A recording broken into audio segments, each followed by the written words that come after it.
काशीराम नगर स्थित गौतम बुद्ध पार्क में नगर निगम द्वारा सीनियर केयर सेंटर निर्माण और पार्क के मूल स्वरूप में बदलाव को लेकर विवाद गहराता जा रहा है।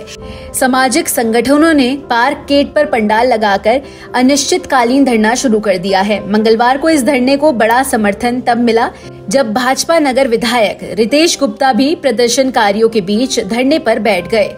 विधायक रितेश गुप्ता ने मौके पर पहुंचकर धरने पर बैठे सामाजिक संगठनों और नागरिकों से बातचीत की।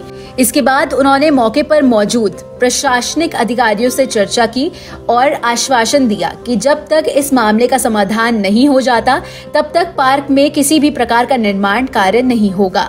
गुप्ता ने कहा कि यह पार्क मुरादाबाद ही नहीं बल्कि पूरे कमिश्नरी की आस्था का केंद्र है और यहाँ बड़े पैमाने पर धार्मिक व सामाजिक आयोजन होते हैं। धरने के दौरान बिजली विभाग के अस्थायी रूप से धरना स्थल की बिजली काट दी गई थी। जब प्रदर्शनकारियों ने आंदोलन उग्र करने की चेतावनी दी तो विभाग को लाइट दोबारा जोड़नी पड़ी। इस बीच गुप्ता ने कमिश्नर और नगर आयुक्त से भी फोन पर बात की और स्पष्ट किया कि समस्या के समाधान तक किसी भी तरह का निर्माण कार्य स्थगित रहेगा।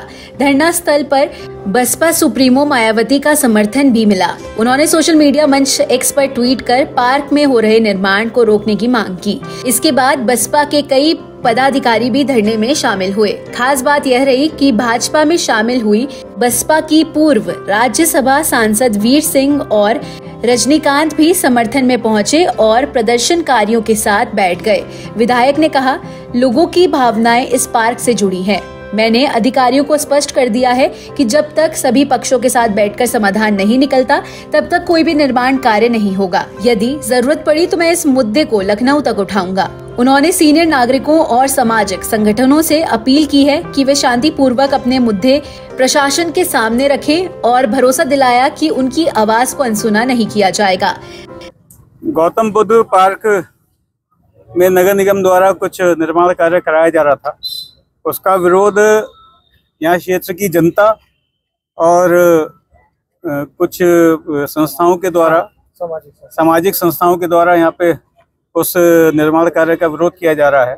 उनका ये कहना है कि ये पार्क हमारी आस्था का विषय है और आस्था खाली जो विरोध कर रहे हैं उन्हीं का नहीं है, पूरी क्षेत्र की जनता की आस्था इस पार्क से जुड़ी हुई है। और ये पार्क खाली इस क्षेत्र में नहीं है अपितु पूरे मुरादाबाद कमिश्नरी में भगवान गौतम बुद्ध के नाम से जाना जाता है और बहुत बड़े बड़े आयोजन इस पार्क में होते रहे हैं और पूरे भारतवर्ष से यहाँ पे लोग इस पार्क में जो आयोजन होता है उसमें आते हैं। तो मेरे संज्ञान में ये विषय आया है तो आज मैं आप सब लोगों के बीच में आया हूँ। आप लोगों से मेरी वार्ता हुई है और मेरी वार्ता कमिश्नर साहब से और नगर आयुक्त साहब से भी हुई है। तो मैंने उसमें ये कहा है कि जब तक जो भी यहाँ पे समस्याएं आ रही हैं उनका कोई निस्तारण नहीं होता है तब तक यहाँ पे कोई भी कंस्ट्रक्शन का काम नहीं कराया जाएगा। इस बात को कमिश्नर साहब ने और नगर आयुक्त साहब ने मान लिया है।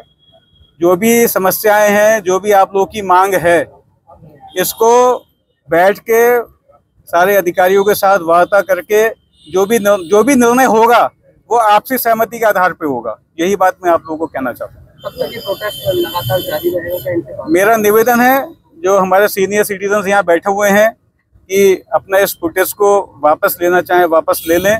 मैं इसमें आप लोगों के साथ हूँ। मेरे को आप लोगों ने चुना है, आप लोगों ने अपना जनप्रतिनिधि मेरे को बनाया है। तो आप लोगों की आवाज़ यहीं नहीं लखनऊ तक पहुँचानी होगी तो लखनऊ तक मैं पहुँचाऊँगा। मेरा निवेदन है कि बुजुर्ग हैं, हमारे बुजुर्ग यहाँ पे धूप में परेशान ना हो, अपना प्रोटेस्ट खत्म करें। मैं इन लोगों से निवेदन भी करूँगा और जो भी होगा आपसी सहमति के आधार पर ही आगे काम होगा, वरना काम नहीं होगा। धरना स्थल पर बढ़ती भीड़ और राजनीतिक समर्थन से साफ है कि मामला सिर्फ निर्माण कार्य तक सीमित नहीं है बल्कि यह जनता की आस्था और पार्क के मूल्य स्वरूप से गहराई से जुड़ा हुआ है। अब सबकी निगाहें प्रशासन और नगर निगम पर टिकी हैं कि वे इस विवाद का हल किसी तरह से निकाले।